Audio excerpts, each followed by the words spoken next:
लोग किसी मुद्दे को लेकर आपस में कुछ बात कर रहे थे, तो उनका पक्ष मैं रखना चाहूँगा कि क्या वो लोग सोचते हैं और मौजूदा सरकार में क्या मुद्दे हैं। पहले मैं आपसे बात करूँगा, महिला जो है वो महिला प्रधान देश, हम पहले पुरुष प्रधान देश था, हम महिला प्रधान देश बनाना चाहते हैं।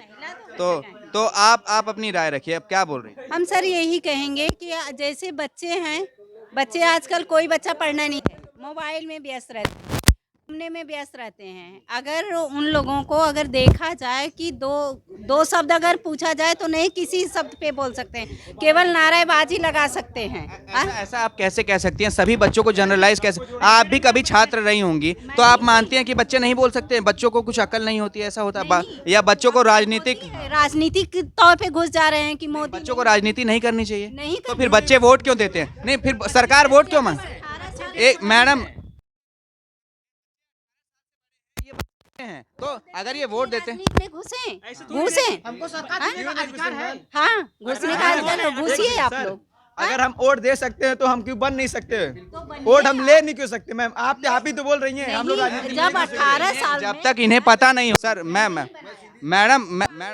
मैडम जी, बीजेपी के तमाम जो नेता है वो छात्र नेता रहे हैं, छात्र राजनीति करी हैं, और उसके बाद ही वो जो है मुख्य राजनीति में आए हैं। तो छात्र अगर हैं तो उनको पता होना चाहिए कि देश में क्या मुद्दे हैं। अगर उनको मुद्दे ही नहीं मालूम होंगे तो अपना वोट कैसे देंगे वो? तो छात्रों को राजनीति क्या, अगर बच्चा हमारा पढ़ नहीं रहा है तो उसके लिए हम खुद माँ बाप है ना, हम जिम्मेदारी लें कि हमारा बच्चा सरकारी सर्विस नहीं करा, कैसे करेगा?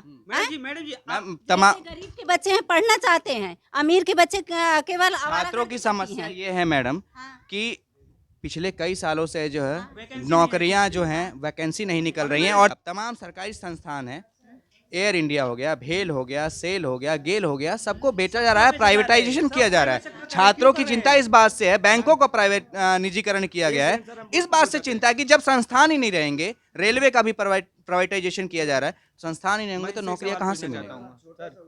मैं क्या बोल रहा हूँ? मैडम जी भी क्या बोली मालूम? मैं इनसे ये कहना चाहता हूँ, अगर आपका लड़का या लड़की हुई, आप उसको प्राइवेट में भेजेंगे सरकारी में? हम सरकारी में भेजेंगे। तो अभी आप देखिए हमारी बच्चे सरकारी में हम पढ़ाए, आप कैसे बोल सरकारी संस्थान जब संस्थान नहीं रहेंगे, प्राइवेट भेजूंगा। नहीं, सरकारी स्कूल में मैं पढ़ाई हूँ। नौकरी की बात है, नौकरी हम सरकारी नहीं करने के लिए कर रहे हैं। सरकारी स्कूलों में क्या व्यवस्था, आप खुद बताइए। खाना मिलता है, फीस मिलता है, कॉपी किताब मिलती है, जूता मिलती है। इस योगी पर देखिए, कहते हैं कि एक देखो, वो लोग कहते हैं कि देखिए सर एक सेकंड, जब तक बच्चे पढ़ेंगे नहीं तब तक आगे बढ़ेगी नहीं, और वैकेंसी जब तक आएगी नहीं तब तक जब वैकेंसी नहीं, नौकरी निकाल के क्या करेगा, और निकालने के लिए कोई नहीं। जब ये बताइए मेरे को, आप बोले ना कि मतलब कि बच्चे पढ़ते, आपको कैसे पता कि बच्चे पढ़ते नहीं होगा? तब तक कैसे पता चलेगा कि बच्चा कोई पढ़ता नहीं, इसको नॉलेज नहीं है? इस बार पेपर नहीं हुआ है। मैं आप बोलिए अभी मैं सरकारी कॉलेज में पढ़ाई हूँ, तो आप ऐसा क्यों बोल रही हैं कि मेरे बच्चे जो है प्राइवेट में लगे? आप सरकारी कॉलेज में पढ़ाई हो, आप कह रही मेरे बच्चे प्राइवेट हैं? मेरे बच्चे प्राइवेट स्कूल में नहीं पढ़ती है, मेरी बच्ची एक ही है, सरकारी स्कूल में पढ़ती है शुरू से लेकर के आज। मैं गवर्नमेंट, आपके घर के पास वाला सरकारी स्कूल हो सके अच्छा हो, लेकिन हमने तमाम सरकारी स्कूलों पे जाके वहाँ पे देखा है, वहाँ पे मैं क्या बोला, अभी तक ये बोल रही ना मैं गवर्नमेंट जॉब करती हूँ, तो गवर्नमेंट जॉब करने मैं सरकारी शिक्षकों पे सवाल नहीं उठा रहा हूँ। मेरी बात सुनिए सही, मैं शिक्षकों सुनिए तो मैडम, मेरी बात सुनिए, मैं अपनी बात कह लूँ फिर आप। सरकारी स्कूलों में माना जाता है कि 40 छात्रों पे एक शिक्षक होना चाहिए, 30 पे, लेकिन सरकारी स्कूलों में आप अगर जाकर देखेंगे तो पहली, दूसरी, तीसरी, चौथी, पांचवी, छठी, सातवीं बच्चों को एक साथ बिठाकर और लगभग 100-150 बच्चों पे एक बिठा दिया जाता है। ऐसे में कहाँ से पढ़ाई हो पाएगी? इसका कारण क्या है? ऐसा होता है मैम। नहीं, हमारे यहाँ कहाँ बैठाया जाता है? आपके यहाँ नहीं बैठाया जाता होगा। 30 लोग हैं, 60 लोग होंगे ना, 60 लोग हैं ना, ऐसा क्यों? 30 लोग पे एक टीचर रहते हैं। सबके घर के बच्चे प्राइवेट में जाने लगे, सबके घर के। अरे सब लोग बोले कि सिर्फ राशन मिला, राशन दे के पूरा जिंदगी नहीं चलने वाली। जब राशन पे तो बताइए क्यों? कितनी होगी? मेरा 25। हाँ। मेरे गांव का लड़का इनसे कम उम्र में, मेरे गांव का लड़का अभी 5 पुलिस में हुए हैं। सबका दिमाग अलग अलग होता है, सबकी सोच और सबका एम्बिशन अलग अलग होता है। पुलिस वाले हैं, कुछ ये आईएएस बनना चाहते होंगे, आप कैसे कैसे आगे बढ़ो ना, आगे बढ़ो, सहयोग तो मिल रहा है ना, ये मैं क्या बोलूं, जब तक वैकेंसी नहीं है सहयोग मिलेगा ना। मैं क्या बोलूं, मेरी पहले बात सुनिए, जब तक मैं वैकेंसी साफ शब्दों में आएगा एक नहीं, चीज, एक एग्जाम मिनट, अगर आपने बात करी, हर चीज की बात छोड़ दीजिए, हर चीज का बात छोड़ दीजिए। जवाब देता हूँ। मैं सर सीआईएसएफ में सब इंस्पेक्टर था, मैंने नौकरी करी 3 साल, मुझे नहीं अच्छी लगी, मैंने छोड़ दी नौकरी, मैं पत्रकारिता कर रहा हूँ। इनको जो है पुलिस में भर्ती नहीं अच्छी लगती होगी, ये आईएएस बनना चाहते होंगे, कुछ और करना चाहते होंगे, तो आप ऐसे कैसे बोल सकते हैं कि मेरे गांव में हो गया? तब तो बढ़ेंगे ना, जब आखिर आपके अकेले के लिए वैकेंसी नहीं आ रही है और गांव में बच्चे नहीं हो रहे हैं।